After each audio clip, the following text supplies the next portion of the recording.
PRC, quality service since 1972. Repairing TVs, console stereos, electronic musical instruments, pinball machines, arcade games, and more. Call 836-0454.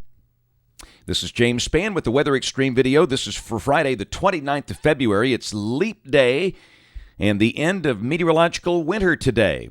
And the weather, well, not too bad today. Let's go to some Skycam shots this morning. The sky has become mostly cloudy. There's a look at the Eastern Bypass in Montgomery. Temperatures are not nearly as cold this morning. Readings are above freezing. Tuscaloosa, we're looking west from the top of the Tuscaloosa County Courthouse there. And there's a look at the lights of the city of Gadsden up in northeast Alabama. Here's the water vapor satellite imagery this morning. And really, we've got a couple of little disturbances coming out of Canada. The primary clipper is, you can see up there, that wave coming through Minnesota. And that will be bringing some chance of showers to Alabama late today and tonight. This will not be a big rain event. We're talking rainfall amounts of a quarter inch or less. Temperatures will keep warming up. You can see that tongue of milder air beginning to move in from the west. We got 50s this morning over Texas, mostly 40s around here. And it's interesting to note the colder readings are down there in southeast Alabama where the sky is still clear. But to the north, we've got mostly 40s here. And we do expect a high in the low 60s today. Now, the lead wave is producing a few sprinkles out there this morning. There's the radar at 5:03. Those will be ending soon. And then the second wave, the primary clipper, will bring that chance of showers tonight. And again, no real big deal. The big deal is next week. And between the system tonight and the system early next week, we expect those rain numbers, rainfall amounts. This is through Tuesday evening of next week, and this is suggesting 1 to 2 inches over the state with the heavier amounts over northwest Alabama. Convective outlook. This is day 3, Sunday. A slight risk of severe weather over a large part of central and eastern Texas. And then that risk early next week shifts on to the east. All of Alabama in a severe weather risk, and we are talking primarily Monday evening and Monday night for Alabama. Could be a pretty significant event depending on the placement of the surface features. And that is certainly up for debate right now. Still some model madness. And speaking of that, let's go right to the old GFS. This is at noon today at 500 millibars. There's the clipper coming down into Minnesota. At the surface, the band of showers with that, still primarily northwest of the state. We go to midnight tonight. There's your showers coming on through here. And again, about a quarter inch. And that even might be on the high side. Some folks are going to see less than that probably. And then tomorrow, that thing's long gone. Beautiful day. The sky becoming mostly sunny. We'll be up in the mid-60s. Sunday, we'll touch 70, I think. Partly to mostly sunny, becoming breezy.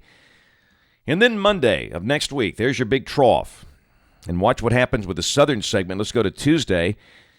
And deep cold core upper low. Oh, boy. So let's go down to the surface and review this. We'll start with 6 o'clock Monday evening. Now, this is the GFS. I'll show you the European here in just a minute. The surface low on this run is farther south. It's developing over really New Orleans there.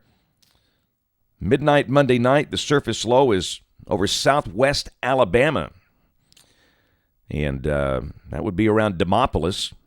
And note that 0 degree line at 850, that can be a rain-snow line.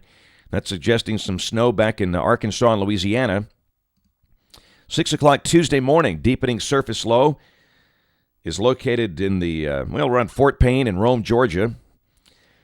And, of course, on this track, if this is right, the greatest severe weather threat is going to be over South Alabama, where North Alabama will barely get up in the warm sector, if at all.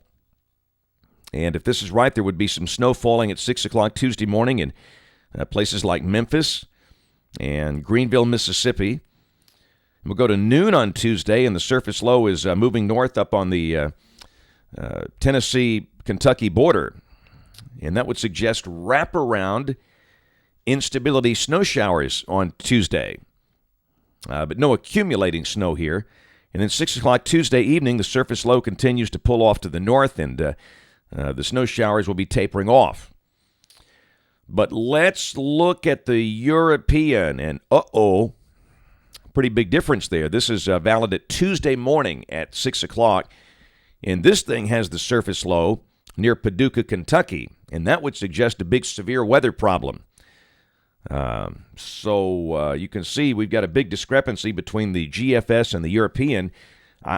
Typically, with a system this time of the year, the European looks like it's better in terms of climatology. So I think we're not going to change anything here. We'll mention a chance of severe weather late Monday and Monday night, area-wide. We'll fine-tune that over the weekend.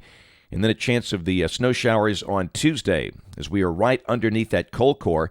And then Wednesday, the whole thing is out of here. It's gone. Wednesday should be a nice day. Now, Thursday, hey, the fun and games are just starting here. Thursday of next week, here comes the next trough, long-wave trough. At the surface, the cold front marking the leading edge of colder air passes through, and that would suggest maybe a shower Thursday. And then Friday, look what rolls through the base of the trough, a big vortex, and that's going to spin up a storm. And look at that. That is suggesting accumulating snow Friday morning at 6 o'clock for mainly central Alabama, really, Birmingham to Montgomery. But remember, there is not a whole lot of skill in anything out here. And even though I know, really, this is a week from today, and technically this is not voodoo country, I think there will be a storm out there, but we really need to get the big event early in the week out of the way, and then we can resolve this a lot better. But just be aware it's out there on the table. And then Saturday the 8th, that thing is gone. And quickly, at the end of the cycle, we'll just peek out there. This is the 15th, a nice-looking shortwave northwest of the state, and that looks kind of stormy.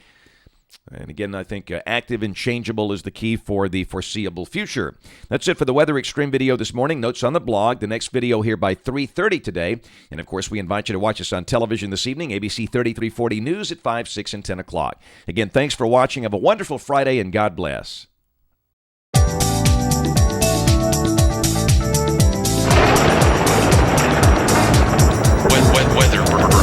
Weather.